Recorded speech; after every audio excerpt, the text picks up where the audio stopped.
Fala pessoal, seja super bem-vindo a mais um Pizza com Marketing. E hoje, Jairo, estamos com Hawária, What's Happened? O brasileiro que saiu e fez fama nos Estados Unidos. Exatamente, cara, empreendedorismo internacional, velho. O cara vai contar todos os artifícios, as manhas, como é empreender em outro país, cara. Exatamente, estamos aqui, cara, Ricardo Rosa in the house, velho. Seja super bem-vindo. Primeiro, as palmas da galera. As palmas. Fico muito feliz pelo convite, obrigado.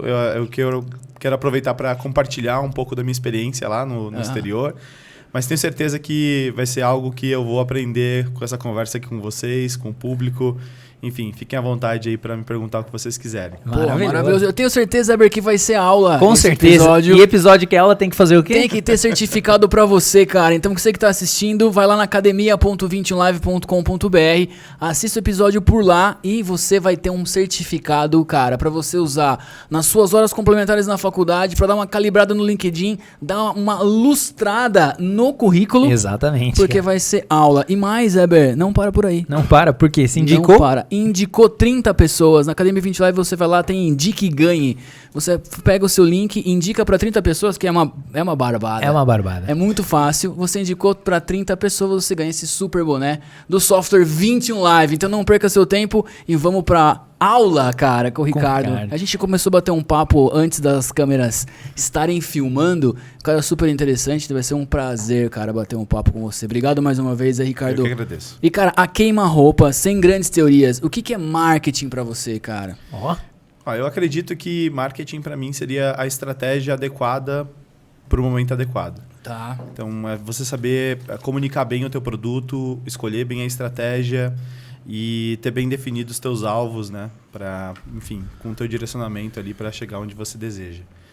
É bem simples nesse sentido. Sim. Assim. Show, cara. Basicamente. Sensacional. E Ricardo, pra gente falar, né? Hoje você tem aí a Petisco Brazuca, né? É uma empresa que atua lá nos Estados Unidos, pra galera aí que trabalha com venda. Resume pra galera o que é a Petisco Brazuca, vai, pra ficar mais fácil. Do que eu ficar te apresentando? Bom, basicamente a Petisco Brazuca é uma empresa focada na produção de coxinhas, né? Sim. Petiscos brasileiros. Nós nascemos em 2013 como um aplicativo, a princípio, né, de entrega de petiscos. 10 anos, então. 10 então anos. Grande momento para estar no Pizza com Marketing. Então. Momento de celebração. Total. E foi, assim, foi uma ideia que nasceu bem despretensiosamente, porque não foi algo que a gente planejou quando nós imigramos para os Estados Unidos, tanto eu quanto a minha esposa é minha sócia nesse projeto, a Vanessa. E a Petisco ela nasceu justamente da necessidade que a gente enxergou da falta desse tipo de serviço lá nos Estados Unidos. A gente sabe que os Estados Unidos têm uma comunidade brasileira enorme. Gigante, né? Poderia ser muito maior, mas dentre as comunidades é uma das menores, eu acredito. Mas mesmo assim uma comunidade bem significativa. A gente tem quase 1.700.000 brasileiros vivendo nos Estados Unidos. E a gente queria...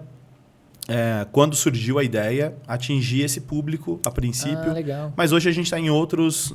a gente mantém esse público brasileiro, mas hoje em dia a gente tem público americano, enfim, de diversas nacionalidades. E a gente utilizou muito das estratégias de marketing, comunicação, posicionamento para poder chegar onde a gente chegou hoje.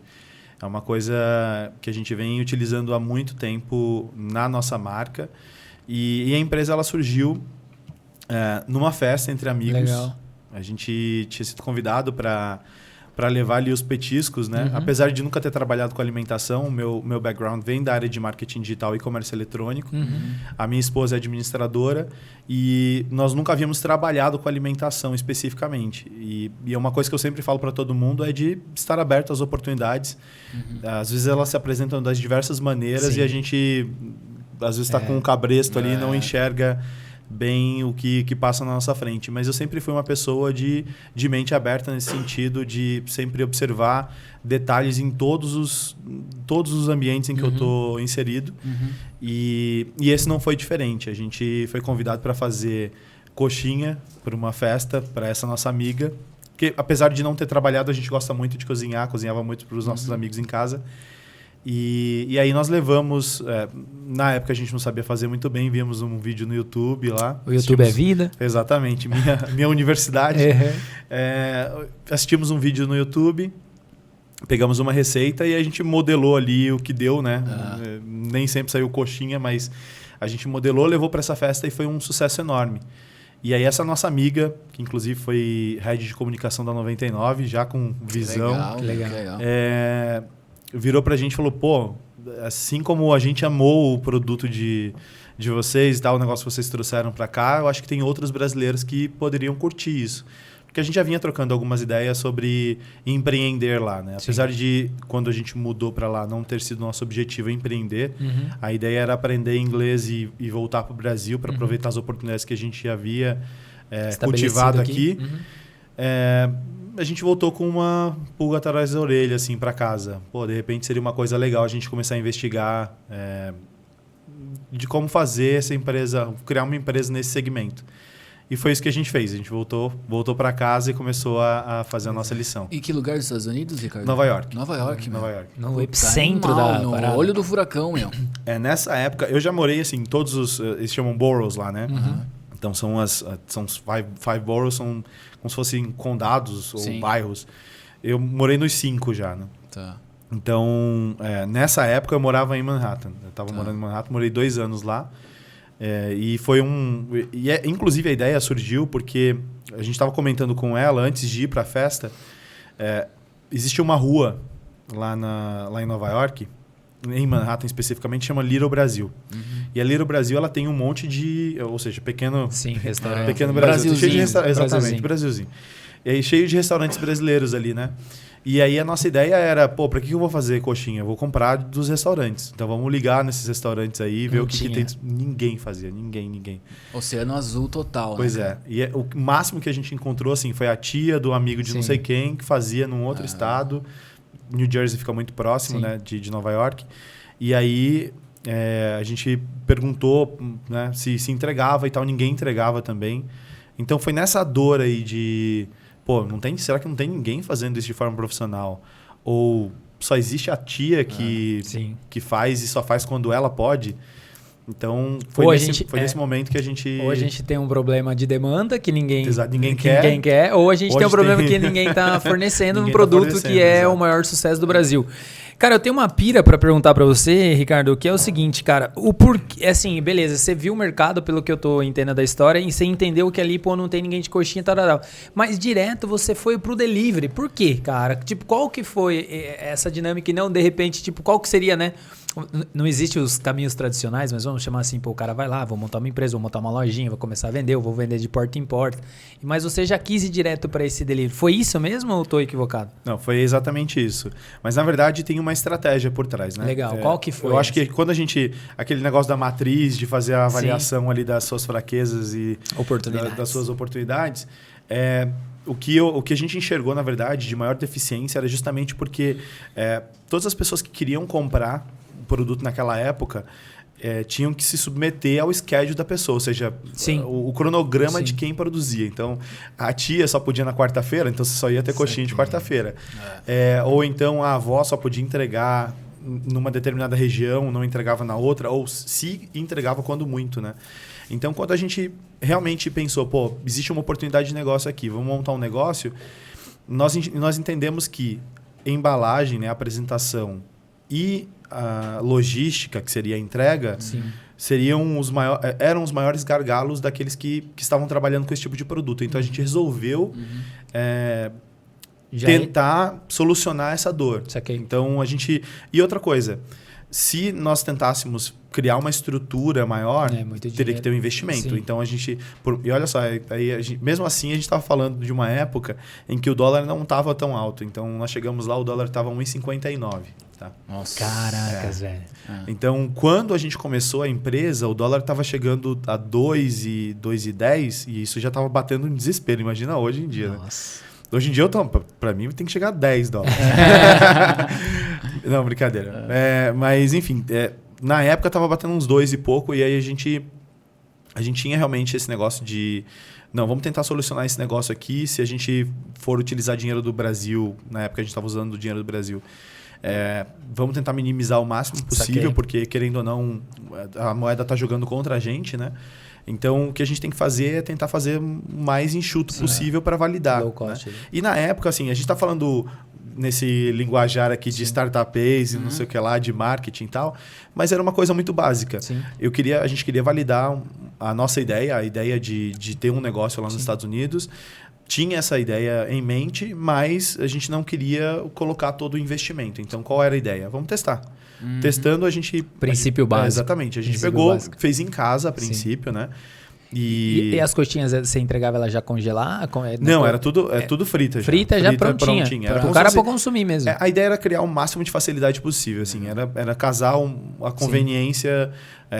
A gente já fez um negócio que era... Primeiro, nós não tínhamos montado ainda a loja. No primeiro ou segundo mês não tinha montado a loja online. Mas o cliente ele podia entrar lá na nossa página do Facebook. A gente montou um link com um formulário. Ele ia lá, fazia a ordem dele e a gente preparava a ordem. A ideia a princípio, como a minha esposa queria fazer alguma coisa assim, extra, para gerar uma renda extra e tudo mais, a ideia não era fazer esse investimento grande. Então, ela começou a fazer ali 1, 2, 3, 4, 5 encomendas. Né? Primeiro mês tivemos 3, segundo mês 4, e ela já estava super feliz. Pô, $400, caramba! Eu falei para ela, não tá indo nessa velocidade, não tá indo na velocidade que eu gostaria que fosse esse negócio, né? 4 encomendas, mas a gente não tinha feito nada, não tinha feito divulgação nenhuma. E aí eu falei para ela, vamos fazer um teste realmente se esse negócio tem demanda. Eu vou montar um site aqui, eu também mexo com programação. Falei, vou montar um e-commercezinho aqui, a gente monta um e-commerce, faz uma identidade visual legal. E eu vou fazer um release, né? Fazer um textinho aqui, mandar para alguns youtubers e estavam surgindo algumas coisas assim na época. Legal. Uns youtubers e umas blogueiras aqui locais. Legal. Tá bom? Tá tudo certo? Você consegue dar conta da demanda? Não, tá tudo certo. Explodiu a parada.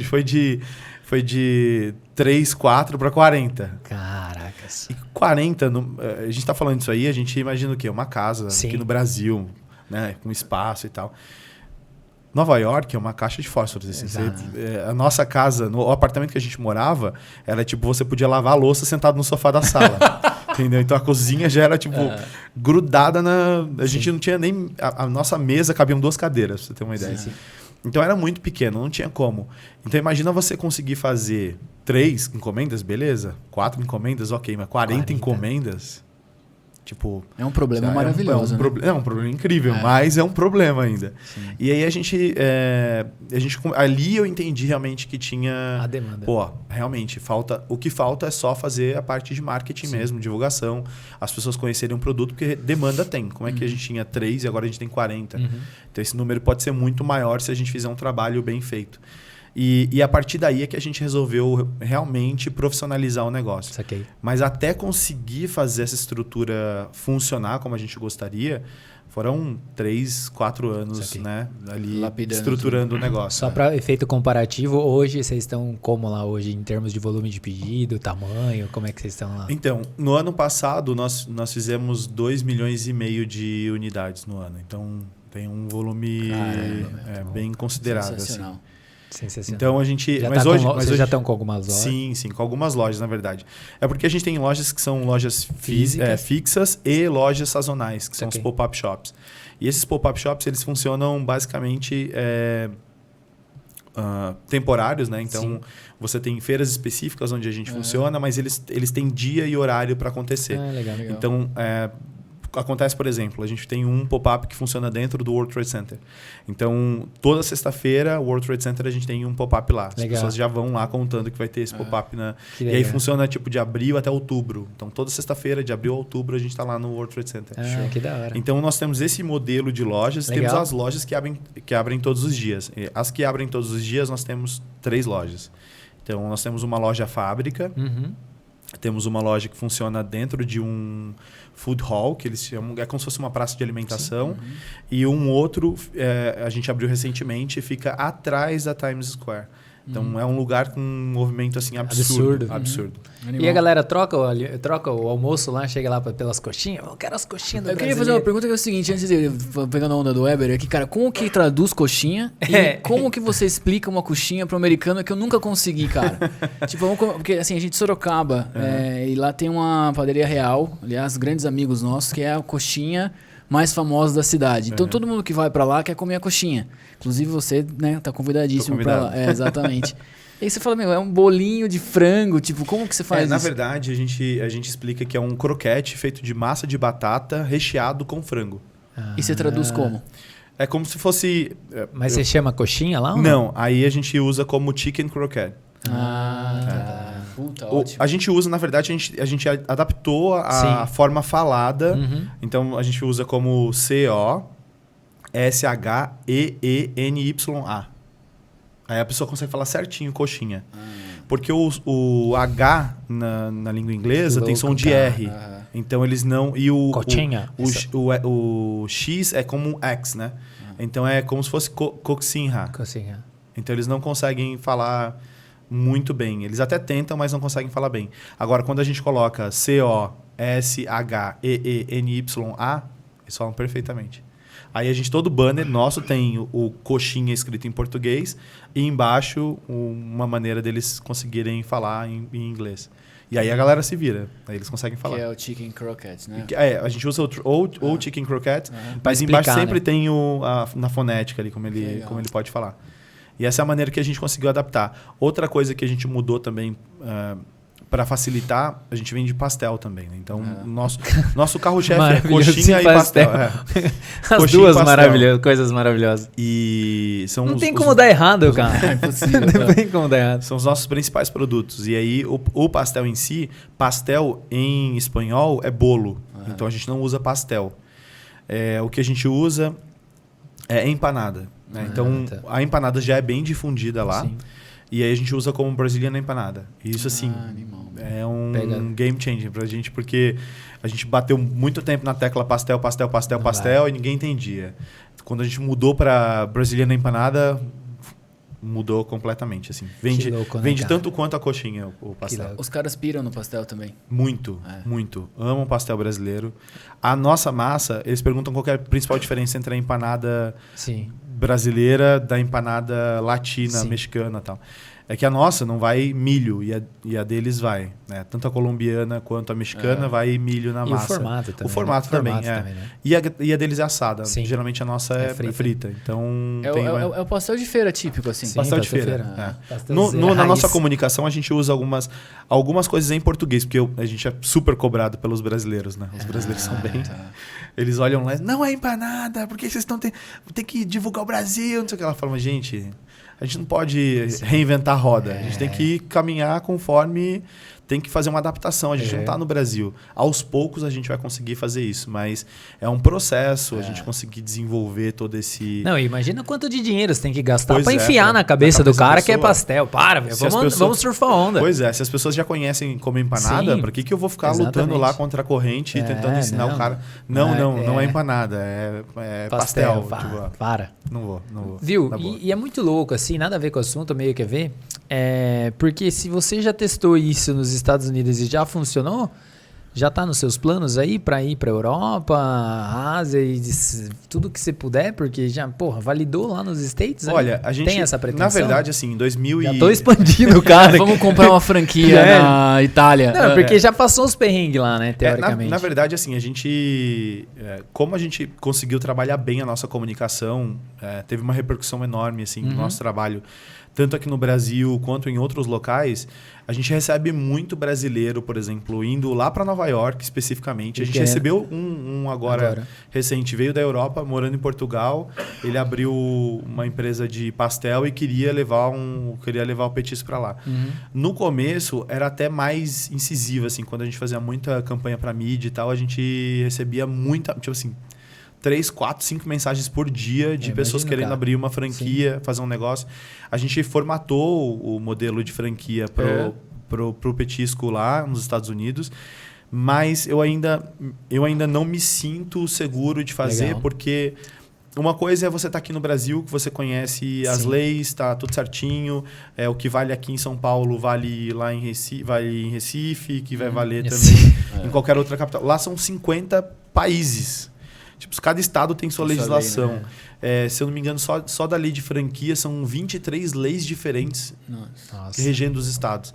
Então, para você poder se aventurar, é óbvio que a gente está falando de um mercado que é muito ávido por consumo e tudo mais. Então, talvez o processo de aceleração seria muito mais rápido. As pessoas conseguiriam comprar e eu teria uma vantagem financeira interessante.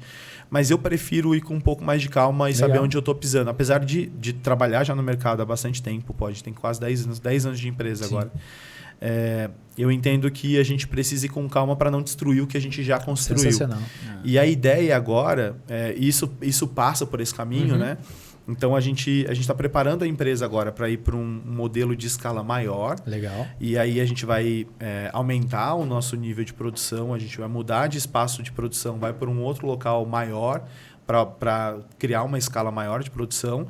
E aí a gente vai começar a fazer distribuição para outros estados, né? A gente já tem um mapa aí pré-agendado de 14 estados que a gente vai distribuir.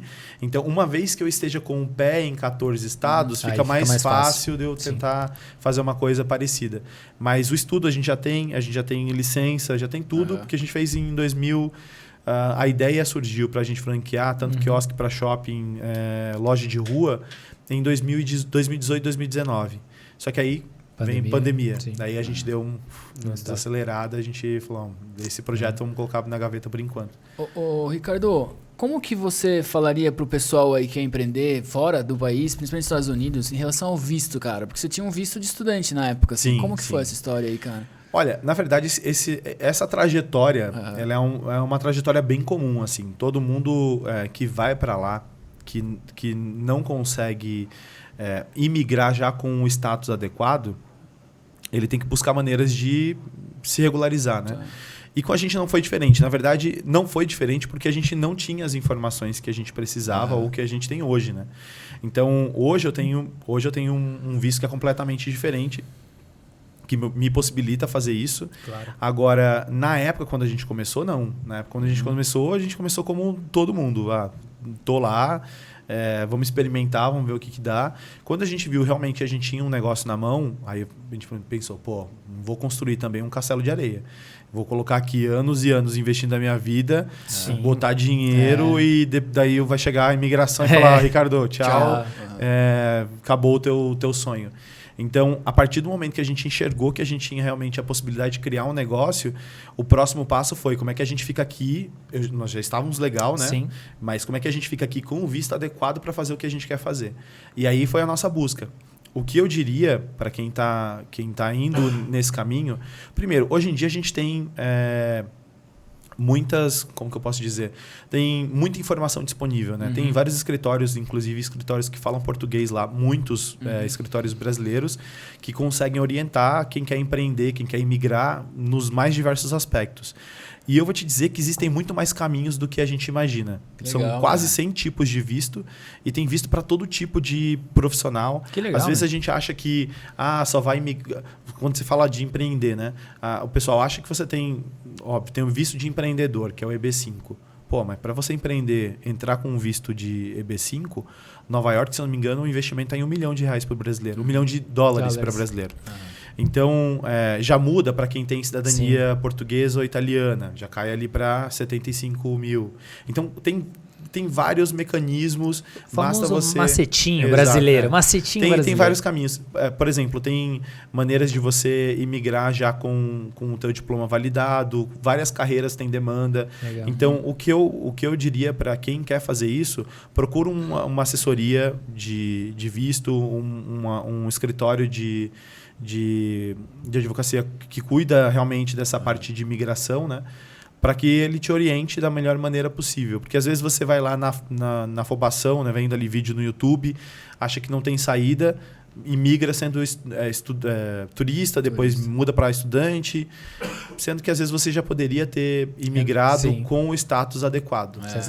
Então, eu procuraria uma assessoria adequada nesse sentido. Resumo, meu amigo, você que está aí, procure um especialista que vai facilitar o seu caminho, cara. É isso que o homem quis dizer. Exatamente. O Ricardão da Massa, hein? Entendeu? Total, né? Pô, Ricardão da Massa, seu apelido aí, titulamos o apelido aqui. Ricardão, seguinte, quais foram, se tiver uma, quiser contar mais assim, mas a parada que você percebeu, a estratégia de marketing lá que foi legal, que deu uma virada, 1, 2, 3, o que você vê assim no quesito marketing mesmo, assim, você falou, cara, pô, aqui eu acertei, né, que nem você falou sem falar, mas por exemplo, a gente tava de pastel e de pastel foi pra lá, uma jogada simples de marketing que mudou todo o jogo. Teve mais alguma que você pode incrementar ou de repente que você fez que, pegou? Acho que tem algumas coisas, né?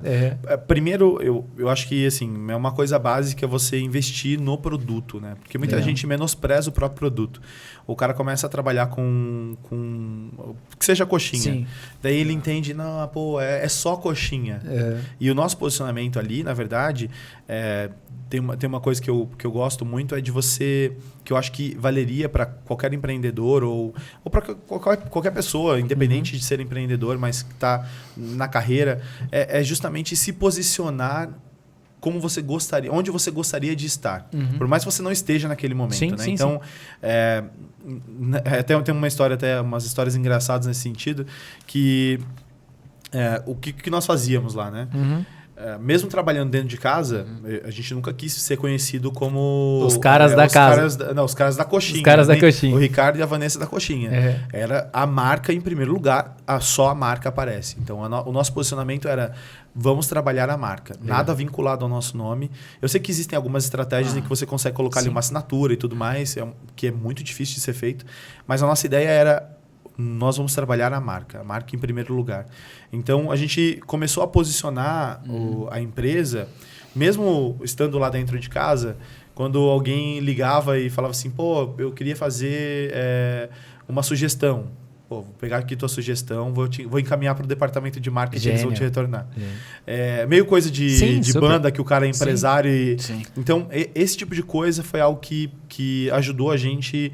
Óbvio que nesse meio tempo a gente estava profissionalizando o negócio, mas a ideia era nos posicionarmos, parecer mais do que a gente realmente era. Sim. Então, isso foi uma coisa que ajudou bastante a gente conseguir realmente construir o negócio, criar uma marca, mostrar para as pessoas que nós tínhamos um serviço bem profissional nesse sentido.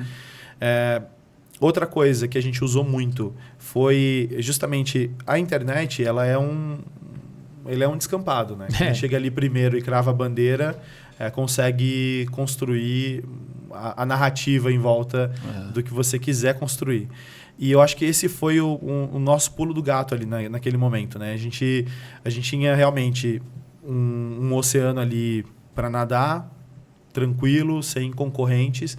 E com pouco dinheiro a gente pensou, pô, vamos investir o máximo que a gente puder em comunicação, fazer campanhas online, né? Tráfego pago estava começando a surgir mais forte naquela época, então a gente faz desde o início campanhas no Facebook, depois pro Insta. A gente fez muita campanha com assessoria, então para realmente fortalecer a marca, porque como a gente queria construir algo sólido, a gente queria que as pessoas tivessem uma imagem de reputação bem feita. E a mídia tradicional, querendo ou não, para isso ela funciona super bem. E aí a gente fez muito a parte de assessoria. Trabalhando release, todo ano a gente nós criamos uma estratégia em que todo ano a gente iria lançar alguma novidade para o nosso negócio. Não só para não cair na mesmice, né, mas também para desafiar a equipe inteira de como construir, como reinventar um negócio todos os anos criando algo novo. Então a gente lançou o primeiro delivery, aí depois nós lançamos um aplicativo, que foi o primeiro do mundo nesse segmento. Que legal. A gente teve mais de 10 mil downloads nos 3 primeiros meses. Sensacional. Foi um boom, foi uma coisa impressionante. Depois nós fizemos o lançamento da parte de franquias, mas acabou que a gente deu essa desacelerada. Lançamos a loja. Depois nós entramos nas feiras, porque lá nos Estados Unidos, uma coisa que é importante a gente falar é que boa parte dos negócios, principalmente os negócios que são estrangeiros, eles precisam de um validador. Dificilmente, quando a gente... Vou dar um exemplo. A tapioca tá levando muito tempo para pegar lá. O açaí já pegou. Então... mas o açaí foi do Super Bowl no cara lá que levou, né? Tem o açaí, que é o pessoal da Oakberry, tá indo bem lá e tal. Eles estão abrindo muitas lojas. Mas mesmo antes da Oakberry chegar lá, eu tenho até amigos que são donos de franquia lá em Nova York. Mesmo antes da Oakberry chegar, já existiam marcas que estavam consolidadas há 5, 6 anos lá. Saquei. De açaí, entendeu? Só que marcas de americanos que foram pro Brasil, se apaixonaram pelo açaí e levaram o açaí para lá. Tem uma marca gigante que chama Sambazon, que domina o açaí. Os caras têm tudo. Energético de açaí, bebida, suco, tem tudo que você imaginar. E as polpas. É boa? Não. Não é. Na minha opinião, não é boa. E aí você começa a ver algumas empresas brasileiras levando isso. Mas você precisa de um validador. E aí o validador lá foi a parte de fitness, de saúde. Então, os médicos, a parte de os nutricionistas começaram a validar isso, né? Então, esse foi o validador. No nosso caso, a gente entendeu o seguinte: a gente precisava de um validador como esse. Porque muitos negócios acabam indo para lá, mas não tem essa chancela de alguém que dá o carimbo. Às vezes é até por acaso que isso acaba acontecendo. Alguém, sei lá, um jogador de basquete, sei lá, Michael Jordan, vai numa lojinha de açaí brasileira, come, curte, posta no Instagram e isso explode, vira uma trend, o negócio se perpetua e vira realmente uma coisa mais consolidada. Isso é mais difícil de acontecer. Mas para alguém entrar nesse mercado, algo que seja de fora, precisa desse validador. Legal. Tá? E aí, por exemplo, para a gente, qual foi esse validador? O validador foram as feiras gastronômicas. Porque a gente entende o seguinte: ninguém sabe o que é coxinha. Sim. A gente também não precisa vender como coxinha. O exemplo da empanada. Mas a gente tinha uma dificuldade, porque a gente vendia para o brasileiro. O brasileiro ele apresentava para o americano. O americano adorava. Adorava. A gente conseguiu vários clientes americanos, clientes grandes, né? Clientes corporativos. Nike, Yahoo, Google, Samsung, vários clientes grandes. Fizemos muitas coisas interessantes, mas o negócio não penetrava. E aí a gente pensou, vamos analisar aqui como que a gente consegue ir para essa... A gente já se consolidou aqui entre os brasileiros, né? Que era a nossa ideia inicial. Mas como é que a gente consegue ir para esse bendito desse mercado americano que o negócio não avança, sabe? Por mais que a gente tenha aqui clientes americanos na nossa base, não é algo que a gente vê as pessoas comentando, compartilhando. Então vamos ver como é que a gente pode fazer isso. E a gente entendeu, observando as feiras, e aí tem uma estrutura completamente diferente do que a gente entende como feira de rua aqui. Os caras estão muito mais ligados em branding, tem uma estrutura gigante, eles trabalham toda a parte de assessoria. É um negócio surreal. Então, a gente foi procurar quais eram essas pessoas. Essas pessoas, exatamente. E aí nós descobrimos algumas delas. E a gente passou um bom tempo tentando entrar nesses lugares. Bom tempo. Nada. Porque o número de pessoas tentando entrar nesses negócios é tão absurdo. Na que a gente entrou primeiro, que foi ali o nosso validador, e realmente foi uma alavanca assim, que catapultou a gente para melhorar as nossas vendas, o branding, as pessoas começarem a conhecer o nosso produto, foi a Smorgasburg. Smorgasburg é a maior feira gastronômica dos Estados Unidos a céu aberto. Num dia chegam a passar 30 mil pessoas, gente do mundo inteiro. E os caras fazem como se fosse é como se a seleção dos players de feira de rua estão lá. Entendeu? Saquei. Então os caras fazem um trabalho enorme assim, de realmente escolher cada um a dedo. A curadoria uma curadoria absurda. E aí eles fizeram... eu lembro quando a gente entrou em 2018, 2019. A gente fez essas 2 temporadas para entrar lá. A gente fez... Eu já vinha fazendo aplicações há 4 anos tentando entrar. Caramba. 4 anos, não, nada. 2018, os caras me responderam um e-mail. Traz aqui o teu produto, a gente quer conhecer. E aí você tem que fazer uma uma apresentação para um board deles, né? A diretoria. Você leva lá tipo um Shark Tank. Tipo um Shark Tank. Chega pro cara lá. Tá. E aí você chega, eles estão sentados, você leva o teu produto, a tua apresentação, isso tem que casar exatamente com o formato que eles querem para você vender na rua. O teu produto tem que ser adequado para ser vendido lá.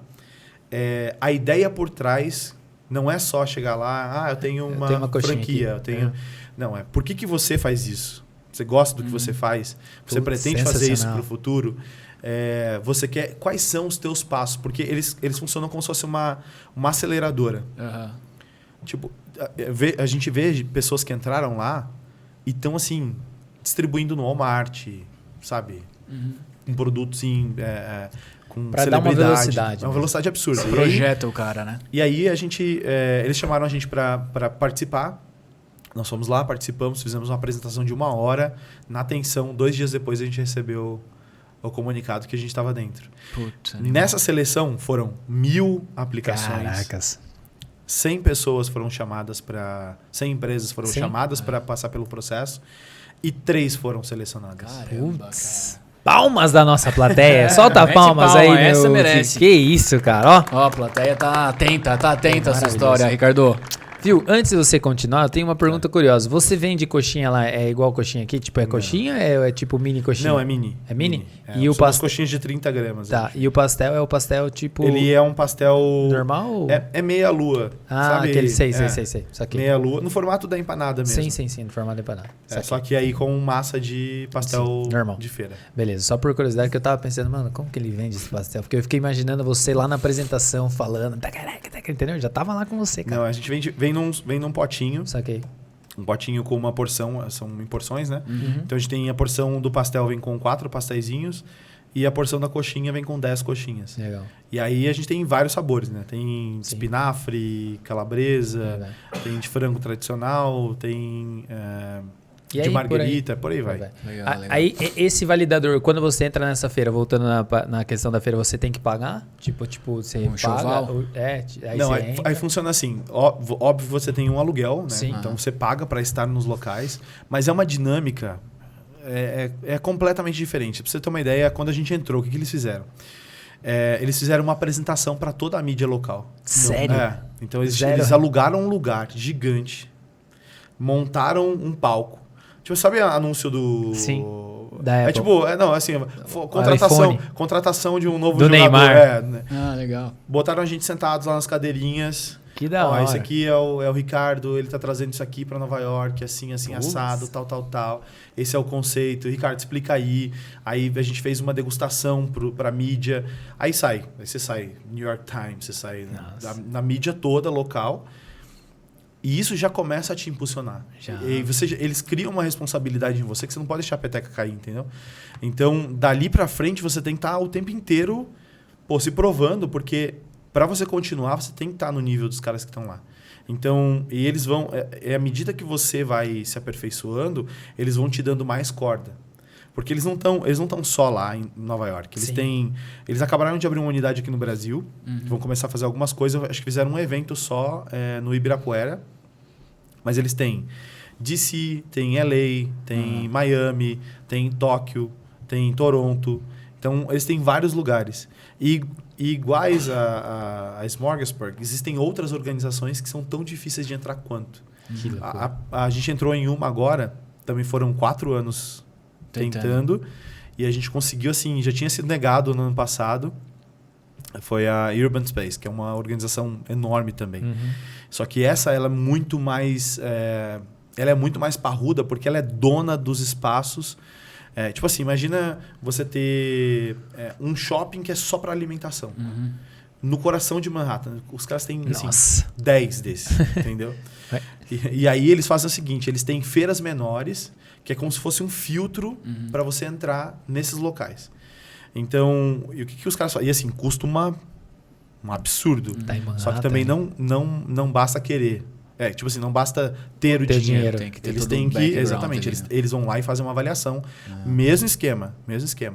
E aí a gente entrou agora na Urban Space, entramos no ano passado. A gente já havia recebido uma negativa no começo do ano. Eu já estava tipo, mais um triste. ano negativo. E aí aconteceu um negócio, assim, ó, eu acredito muito em Deus. Exatamente, Deus, essas coisas todas, porque do nada eu recebi um e-mail que eu nem sei de onde surgiu esse e-mail. E os caras me convidaram para uma outra feira, que era uma feira aleatória. Sim. Coincidentemente, os caras estavam envolvidos nessa feira.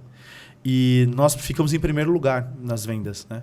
Então foram 30 dias que a gente fez dessa feira, aconteceu em junho do ano passado. A gente recebeu a negativa em março, junho a gente recebeu esse e-mail. E aí fizemos o evento, ficamos em primeiro lugar. Pô, primeiro lugar nas vendas e tal. E a nossa apresentação é uma apresentação legal. Eu tenho uma preocupação enorme com a parte de layout, comunicação.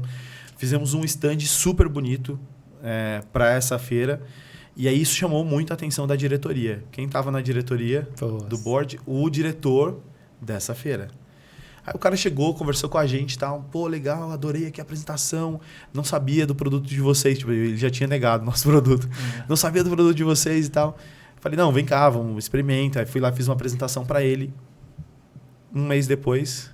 Então, a gente tem um lugar aqui, queria saber se vocês têm interesse. Eu falei, com certeza? Bem, com certeza. Daí a gente entramos em outubro do ano passado. Em outubro a gente conseguiu, legal. E aí a gente está num ótimo relacionamento. Já fizeram extensão para esse ano, já estamos com extensão para esse ano. Então, são coisas que vão acontecendo e esses validadores, com certeza, por exemplo, é óbvio que o fator de a gente ter ficado em primeiro lugar nas vendas foi um validador interessante lá. Só que se você não tem, por exemplo, participação em outras feiras, se você não tem chancela desses caras te aprovando, dificilmente você entra nesses locais. Muito bom. Tem que ser uma coisa assim, muito específica. E isso é uma coisa que a gente tem construído, né?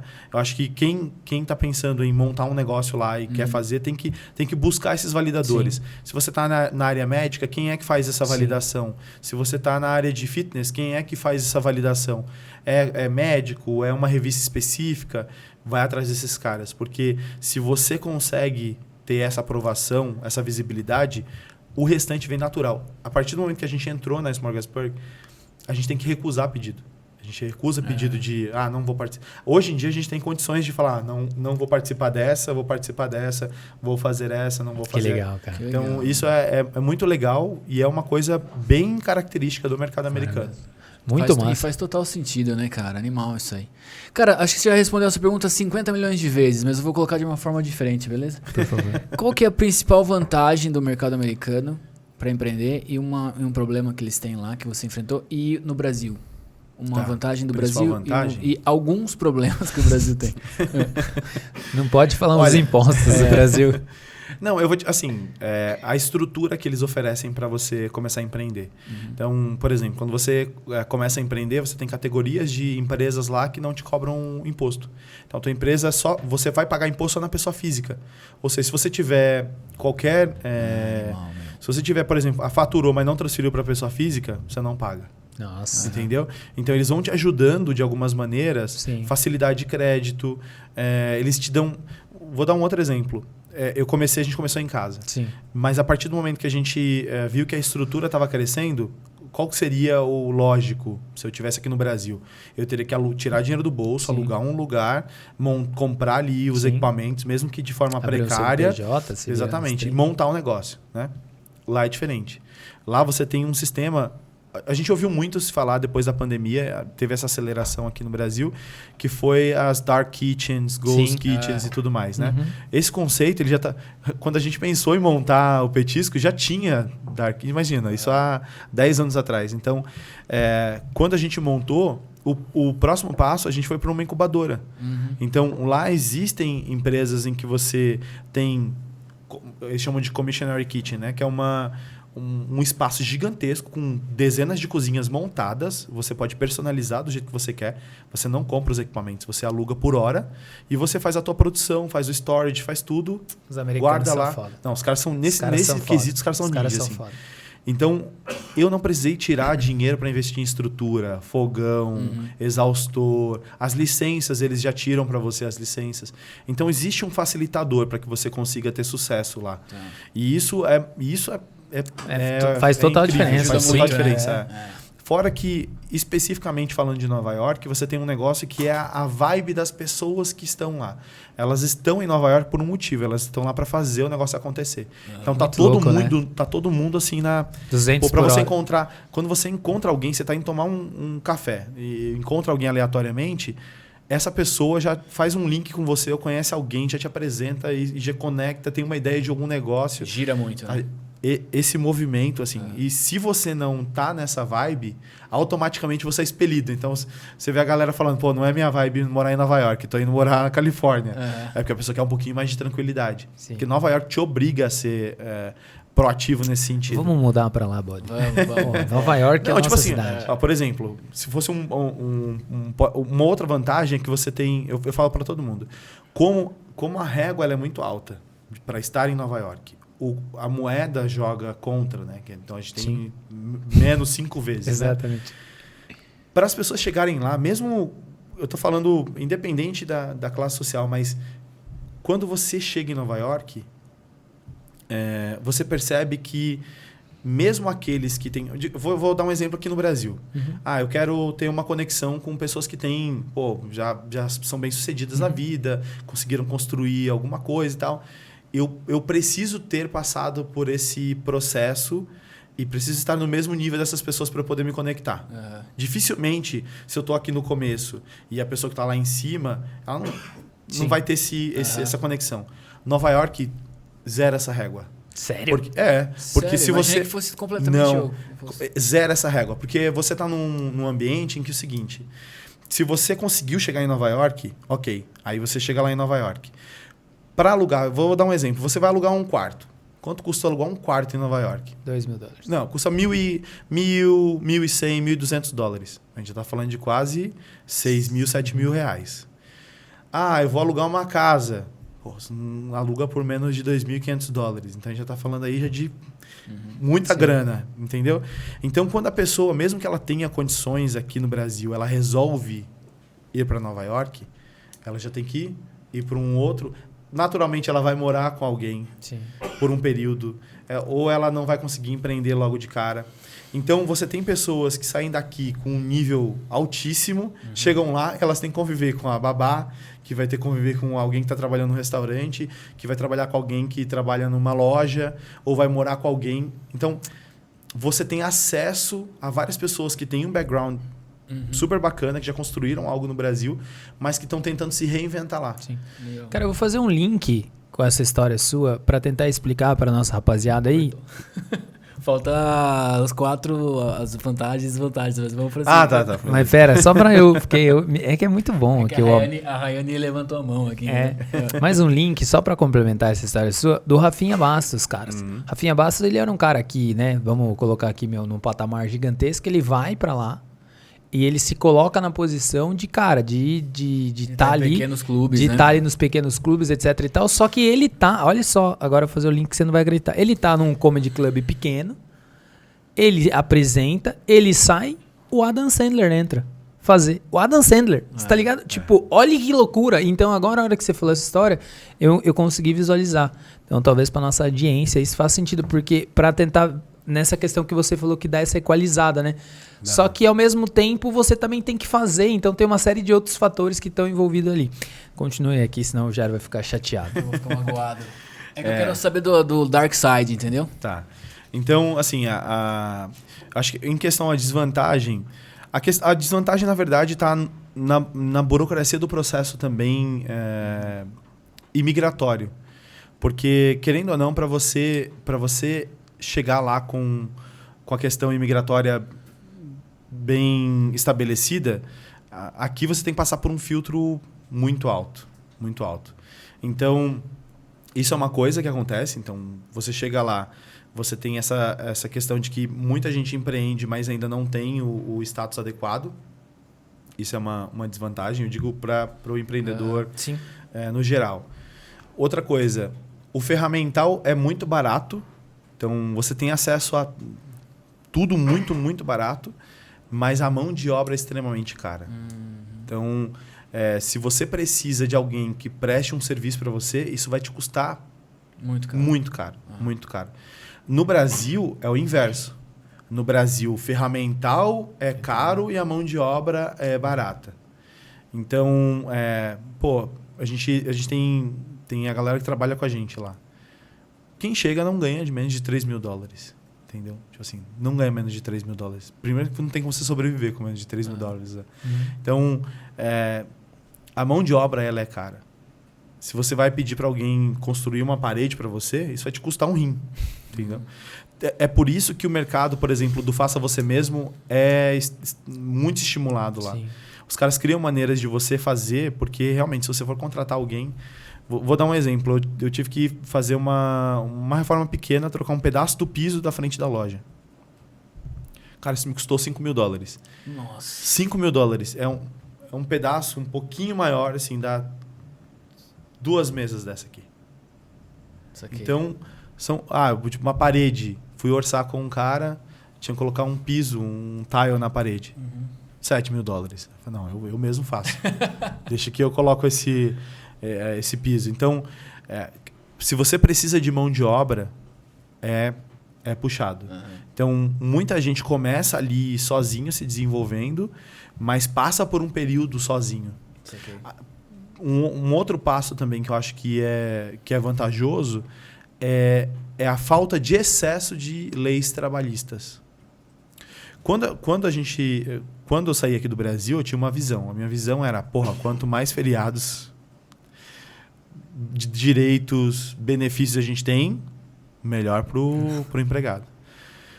No final das contas, você percebe que isso atrapalha muito. Atrapalha o crescimento, atrapalha o número de empregos gerados, atrapalha a vida de quem está empreendendo. A circulação de dinheiro, tudo. Porque, primeiro, o cara podia ganhar mais. Se eu tenho que pagar tudo isso de encargos para o governo, eu deixo de te pagar em salário. Né? Então, esse é um ponto negativo. A diferença lá é o seguinte: você chega lá, se você trabalhou, você ganha. Se você não trabalhar, você não ganha. Então, se você está numa empresa formal, você tem o que eles chamam de sick days. Você tem 5 dias para ficar doente no ano, só. Fora isso, você é descontado. Então, não foi trabalhar, não recebe. Eu estou falando do ponto de vista brasileiro, né? Quando a galera chega com a mentalidade lá do tipo, meus direitos, meu não sei o que lá, em 2 minutos, bastou ele trabalhar uma semana e faltou 2 dias e ele vê aquele rombo no cheque dele e fala, jamais vou faltar no trabalho. Não vou faltar nunca. Ao passo que ele já começa ganhando um salário bom. Não é uma coisa que... e eu acho que a vantagem está justamente nisso. Como eu não tenho essas obrigações trabalhistas em excesso, porque lá o sistema funciona completamente o inverso. Sim. Aqui é o governo que cuida desse processo. Lá é o privado que cuida disso. Então, quando eu contrato, por exemplo, alguém, quais são as minhas obrigações? Eu tenho que ter um seguro que vai cobrir a parte estrutural. Eu tenho um seguro que vai cobrir a parte médica. Então, eu tenho que contratar os seguros. E a minha empresa ela não funciona sem seguro, porque todo o sistema se conversa. Se, por exemplo, eu tô com o meu seguro atrasado, eu não consigo fazer a renovação do outro seguro. Então, tudo tem que estar alinhado ali. Porque não adianta também, eu vou lá, contrato alguém, a pessoa se machuca e eu não posso estar com esse seguro sem estar válido. Sim. Então, lá a gente, por exemplo, tem... se eu não me engano, a parte médica. Você paga $125 num seguro anual por pessoa. Eu não preciso pagar o INSS para fazer isso todo mês, entendeu? Então, são coisas que estimulam muito para que você possa crescer, porque o custo que você tem para a contratação ele é baixíssimo. E as obrigações que você tem com relação ao colaborador também são menores. E aí você tem um movimento criado no mercado que é o seguinte: o colaborador também não tem obrigação com você. Então ele está lá porque você oferece condições suficientes para ele continuar lá. Porque a demanda por profissionais é tão grande no mercado que ele pode sair... Gente, você não chega hoje nos Estados Unidos e fica desempregado. Se você quiser chegar hoje e procurar um emprego, amanhã você tem um emprego. Independente do seu status imigratório. Você chegou hoje e quer trabalhar amanhã você está empregado. Se você não quiser mais trabalhar nessa empresa, tchau meu amiguinho, vou para a próxima. Então, as empresas têm que entrar num movimento que eu preciso oferecer condições para eu ter um job ali atrativo para as pessoas continuarem trabalhando comigo. Para reter um talento ali. Exatamente. Né? Então, é nisso que a gente... Aqui, você é obrigado a manter a pessoa, mesmo se ela não estiver rendendo aquilo que você acha que ela deveria render, e ela acha que está rendendo o que ela deveria render, entregando muito menos. Então, todo mundo perde em questão de produtividade, você perde porque você deixa de pagar mais para aquela pessoa, deixa de crescer porque você não pode contratar mais gente. Então, essas são as desvantagens e as vantagens com relação ao mercado americano e o mercado brasileiro. Viu? Dentro dessa pergunta aí, da questão dos colaboradores, das pessoas que trabalham lá, é muito comum você ir no Starbucks, por exemplo, você ir lá no McDonald's, etc e tal, é uma pessoa que cobra, é a mesma pessoa que pega o café, é a mesma pessoa que lava o prato, é a mesma pessoa não sei o que lá. Aqui no Brasil, se fizer isso, é uma loucura, né? Não tem como fazer isso. E ao mesmo... Aqui é acúmulo de função. Aqui é acúmulo de função e não sei o que lá, beriri, a galera levanta a mão. E lá é muito comum você ver isso. Por um lado, o que você percebe? Você percebe que ali, beleza, você tem vou pegar o Starbucks como exemplo, né? Dependendo do tamanho do Starbucks, você até tem duas pessoas, uma que fica ali no café e uma que fica no caixa. Só que essa mesma pessoa do caixa, ela executa as duas, 3, 4 funções ali. Mas ao mesmo tempo você percebe muita fila lá. E o americano entra na fila de boa, mano. Ele não tem problema de esperar ali. Pelo menos, não sei, Nova York, não cheguei lá, né? Tô falando mais no lado da Califórnia ali. E aí, automaticamente, o que eu percebi nessa dinâmica? Essa velocidade da galera é um pouco mais lenta mesmo, comparado ao Brasil, no tipo de atendimento. Até o McDonald's lá, comparado com o Brasil, apesar que esses dias a gente teve, né, alguns exemplos de McDonald's que a gente estava indo que não estava sendo rápido. Mas isso acontece lá mesmo? É isso mesmo ou não? Só para eu entender a sua visão. Só mais um efeito de curiosidade da minha parte. Mas você disse que lá é mais lento, mais lento e um cara exerce várias funções. E talvez é por isso que seja mais lento ou não? Como que você vê lá? Na verdade, o que eu percebo é o seguinte. A gente tem... as pessoas aqui no Brasil têm uma qualidade de atendimento absurda. Tanto é que eu particularmente prefiro fazer contratação de brasileiros porque o atendimento é completamente diferente. Sim.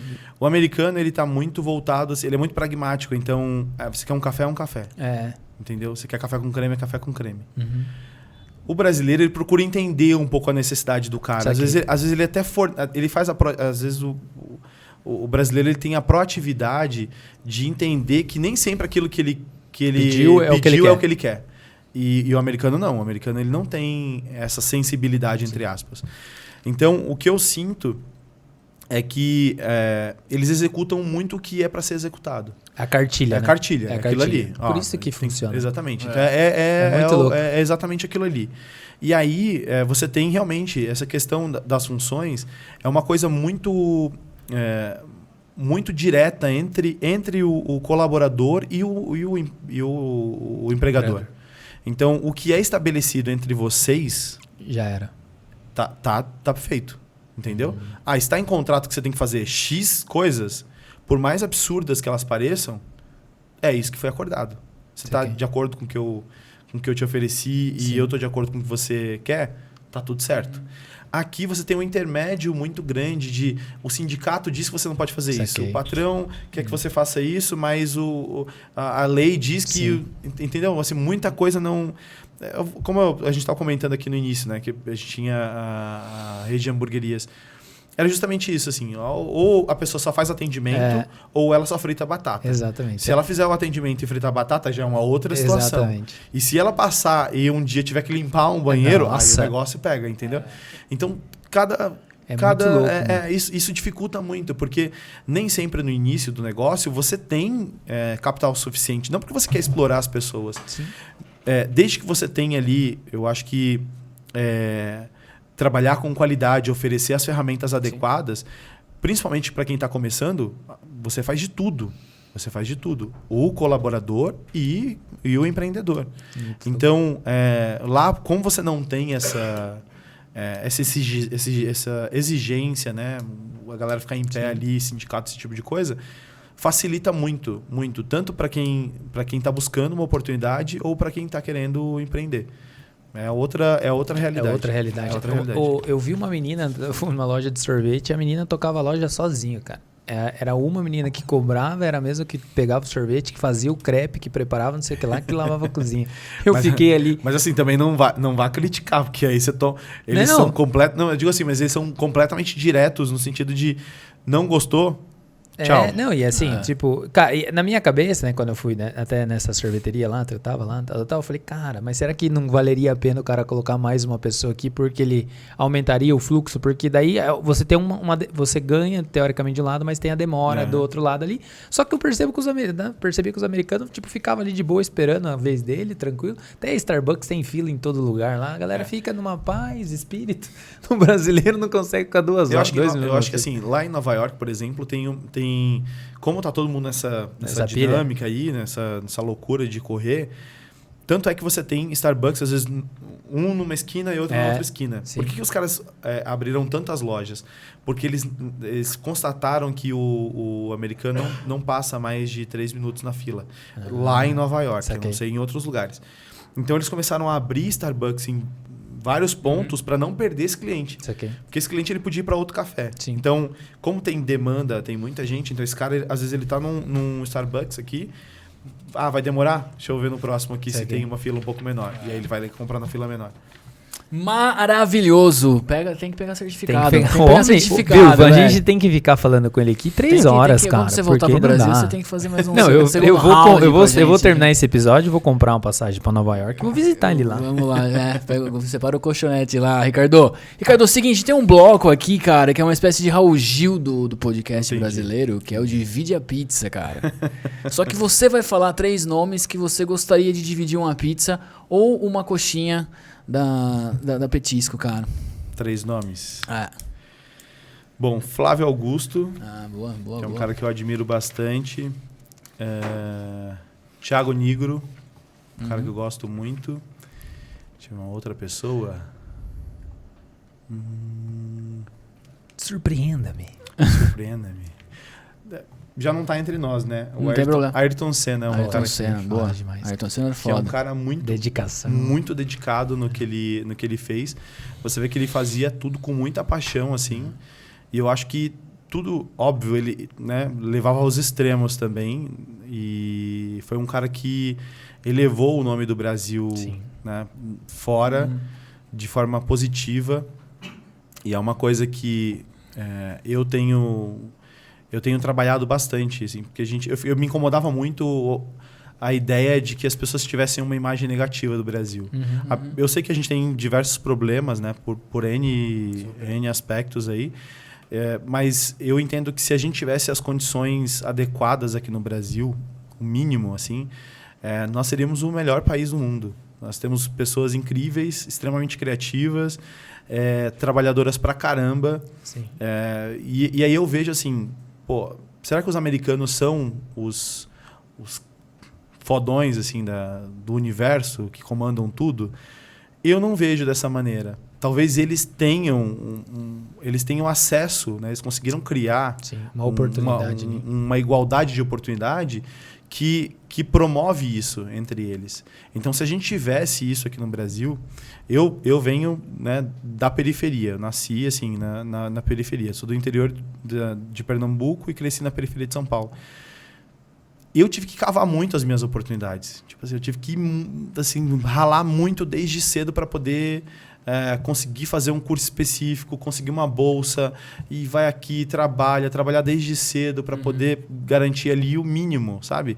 Então, se eu tivesse tido outras oportunidades, e eu ainda me considero muito privilegiado, porque poder viajava, né, trabalhar desde cedo, ter acesso à educação, eu sei que muita gente não tem. Então, eu me considero uma pessoa privilegiada, mas eu sei o quanto eu tive que ralar para poder ter acesso a essas oportunidades. E aí eu penso, chegou lá nos Estados Unidos, você vê que o cara tem acesso à escola, você compra... não é questão de você ter dinheiro. Sim. O cara... ele pode ser... O pobre tem uma condição de vida legal. Não é que não existem pessoas miseráveis que passem por dificuldade.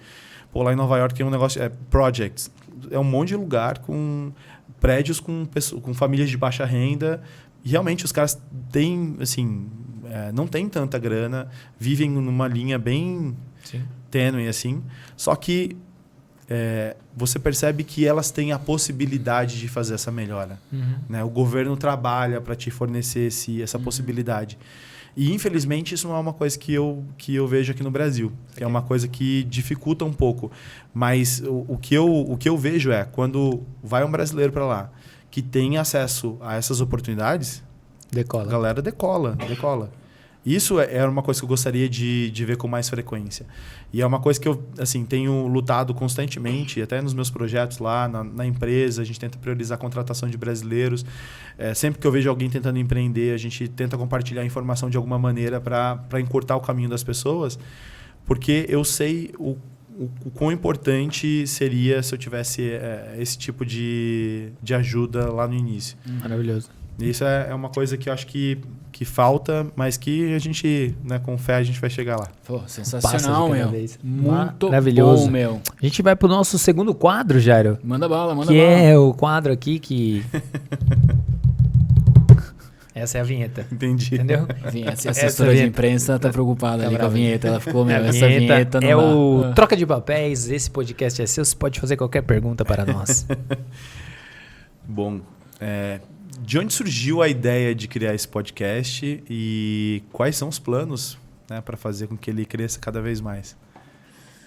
Cara, a gente tem uma agência de marketing e uma empresa de software, e de praxe agências de marketing ficam trabalhando, né, às vezes até mais altas horas, e pedem pizza. Então a gente foi diferente, a gente começou lá, gravava na própria agência em 2019. Fizemos com a nossa colaboradora um projeto piloto, aí deu certo, a gente fazia mais regionalmente, e aí tomou um corpo diferente, a gente resolveu desmembrar da agência. O Jairo falava muita besteira. A gente tomava vinho e cerveja. Tava comprometendo já. E aí a gente falou assim, cara, isso vai respingar os nossos clientes, vamos criar um canal e tal. Vamos separar. Vamos separar, né? E aí a gente criou o Pizza com Marketing, veio a pandemia, e a gente chegou a fazer um episódio com o Paulo Betti, com o ator, remoto. A gente mandou uma pizza e um vinho pro Leão no Rio de Janeiro. Aliás, Paulo, um grande abraço. Mas não rolou assim, não por causa, né, a entrevista foi super legal, mas o tete-a-tete é diferente. Sim. A gente deu um break na pandemia, voltamos, e aí ano passado a gente decidiu vir para São Paulo para gravar, enfim, ter outros tipos de acesso. E planos para o futuro aí, cara, uma boa pergunta. A gente vai colocar duas novas editorias aí pra galera. Legal. E a gente, cara, é o primeiro podcast realmente do Brasil, acho que da Via Láctea, que emite um certificado pra galera. Esse certificado é real, não é brincadeira. A galera assiste na Academia 21 Live e gera um certificado. E a gente se espantou, porque já nos episódios que a gente começou, o pessoal já tá emitindo, já tá pegando o certificado. Então...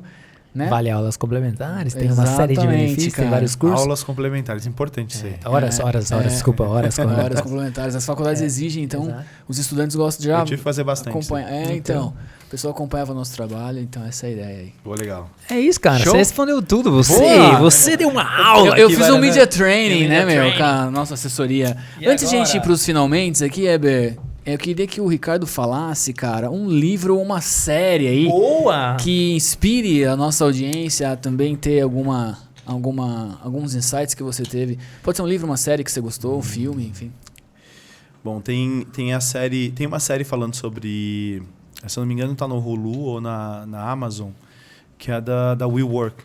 Ah, tá. E aí contando toda a trajetória dos fundadores, enfim, um casal de fundadores, né? E aí conta toda essa dinâmica e essa linha entre construção de marca, o que é real, toda essa parte de startups, investimento, o que é sustentável, o que não é sustentável. Eu acho que vale a pena porque lá ele fala muito sobre essência e o que as pessoas que trabalharam na WeWork, que construíram a WeWork, abraçaram muito mais a essência do que o próprio trabalho. E elas gostavam tanto da ideia por trás do negócio, né, de fazer parte de uma corporação que era mais uma seita do que uma corporação, que elas eram tão apaixonadas por trabalhar para aquela marca, para a empresa, que elas extrapolavam, inclusive, os limites da vida pessoal com o profissional. Então, eu acho que é uma série que, apesar de mostrar o lado negativo desse processo, ensina muito como fazer a parte de construção da marca, de como você como líder tem que estimular os seus colaboradores, como você tem que criar neles o senso de pertencimento. Então, eu acho que é uma série que vale a pena conferir. Eu tenho assistido assim, muitas séries nesse sentido, gosto bastante, principalmente séries que são documentais, né, biográficas também é uma coisa que eu gosto bastante. E essa é uma série que me chamou a atenção. Vou recomendar para você The Offer. The Offer? Pode assistir. É a história do Poderoso Chefão. Eles contam, só que como foi criado o Poderoso Chefão, e eles fizeram tipo um seriado filme, mesmo. Seriado, legal. Mas é 10 episódios, assim, mas Caramba. não é. Mas é assim, é um seriado mesmo, não é tipo o cara lá contando. Inclusive foi uma indicação do Leandro Munhoz, esteve com a gente aqui do Super Vendedores, ele falou dessa série. Não, pode assistir, que muito é inacreditável, assim, cara. Se você é conectado, entende um pouco do Poder do Chefão, nas coisas que tem por trás, cada detalhe é um aprendizado ali, só que não é falado, né? É interpretativo ali, então você fala. Até para empreendedorismo, assim, é bem bacana. Eu gosto, assim, eu apesar de empreender e marketing e tal, eu sempre fui uma pessoa que eu acho que você, independente de qualquer coisa, tem que criar repertório. Sim. E repertório está em todo... Tá a todo momento. Sim. Tá numa conversa de bar, tá num filme que você assiste. Num Big Brother. No Big Brother, exatamente. Tem aquela galera que critica o Big Brother, mas eu acho que se você... você pode assistir por entretenimento, mas tem gente que consegue extrair assim, muitas estratégias. Com certeza. O posicionamento das pessoas. Acho uma coisa interessante também. Não sou um fã assíduo, assisto, mas não sou um fã assíduo. E acho que repertório nesse sentido vale muito a pena. Assim. Eu vejo de tudo. Desde algo que seja interessante em medicina, tecnologia, logística. Estou sempre observando tudo e aplicando aquilo que me cabe no negócio. Show, meu! Sensacional, cara. A gente vai agora, Jairo, recitar o livro desse homem. Você tem mais um produto agora, cara, que é o seu livro, Ricardo. Qual é a da vez? Porra, né? cara. Além de Ricardo, o Homem das Massas. Ricardão na massa. Ricardão na massa, cara. Ricardão na massa foi muito bom. Porque ele veio do coração, Ricardão na massa. Foi espontâneo, meu. Ricardo, a gente escreveu seu livro aqui hoje, cara. Legal. Fizemos o seu e-book com os seus melhores insights aqui no Pizza com Marketing. Bacana. E a gente vai recitar, meu, ponto a ponto, enquanto você se diverte aí. Dá um sorriso. Ouvindo dois caras completamente loucos falando os melhores pensamentos de Ricardo Rosa, velho. Vamos chamar então, vamos chamar. Chegou o grande momento do e-book do convidado aqui com o Ricardão da Massa, esse cara, esse fera. E pra começar, Jairo, pode começar porque eu preciso entender a minha letra, então vai lá. Eu vou começar, cara, com a pedrada que o Ricardo deu, ele viveu isso pessoalmente na história da vida dele, então esteja super fucking aberto às oportunidades, meu. Maravilhoso, o Jairo começou com essa, devia ter começado, risquei aqui agora. Então a próxima é o seguinte, adaptação, meu amigo. Você precisa se adaptar cada vez mais ao mercado que você tá. Não seja aquele cara que fica lutando contra a maré. Então lá o Ricardão tava naquele momento, o pastel não pegava, ele mudou e aí foi uma explosão. Maravilha, cara, eu vou reforçar porque essa é muito importante. Cara, na sua empresa, no seu projeto, no seu empreendimento, na sua vida pessoal, não reme contra a maré, meu amigo. Então, maravilhoso, dando sequência aqui, cara, posicionamento, cara. Você observou nessa história inteira que ele contou que ele já sabia como ele gostaria de se posicionar como serviço. Então, cara, se você tá começando um negócio, se você tá independente do momento que você tá, pense lá na frente, como que você quer que as pessoas te enxerguem e comece a fazer agora. O Ricardo falou uma coisa que eu gosto muito, cara, e é muito legal quando você vê o brilho nos olhos de alguém que faz isso.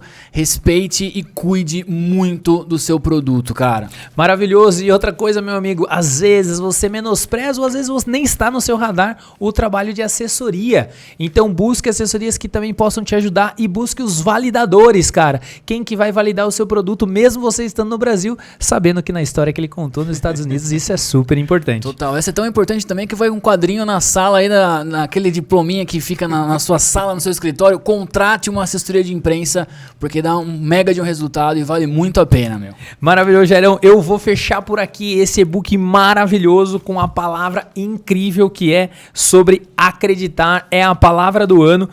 O Ricardo contou na sua história que ele acreditou 4 anos que ele ia entrar numa feira e 4 anos depois ele entrou, depois foi mais 4 para entrar na outra feira e ele também entrou, ele acreditou no projeto, ele acreditou na ideia.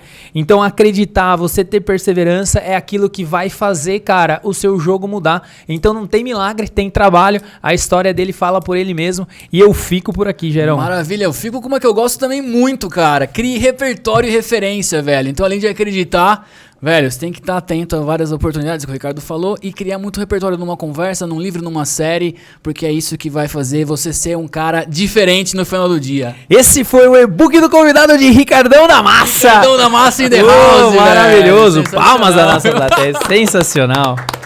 Esse é o momento que a gente gosta bastante, cara. Eu percebi pela empolgação. É muito legal, bom, meu. Bom. Você obrigado. curtiu os seus principais curti. pensamentos aí? Está bem alinhado com o que a gente conversou aqui hoje. E espero que eu tenha contribuído com o pessoal aí de casa. Muito. Espero que eles possam extrair bastante ensinamento aí do nosso e-book. Vai estar disponível no diploma? Vai estar lá, vai estar certificado. Né? Então, acho que é isso. Poder contribuir um pouquinho para o aprendizado, contribuir para o repertório das outras pessoas que estão nos acompanhando.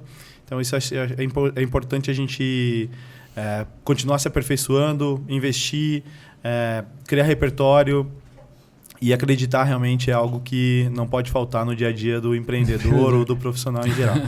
É isso aí. Muito bom, muito bom. Para você que ficou até o finalmente, nosso muito obrigado. Não se esqueça, academia.21live.com.br. Entra lá, assiste o episódio do Ricardo, pega seu certificado que vai ser sucesso. E a gente vê vocês no próximo episódio. Valeu. Muito Obrigado. bom, meu.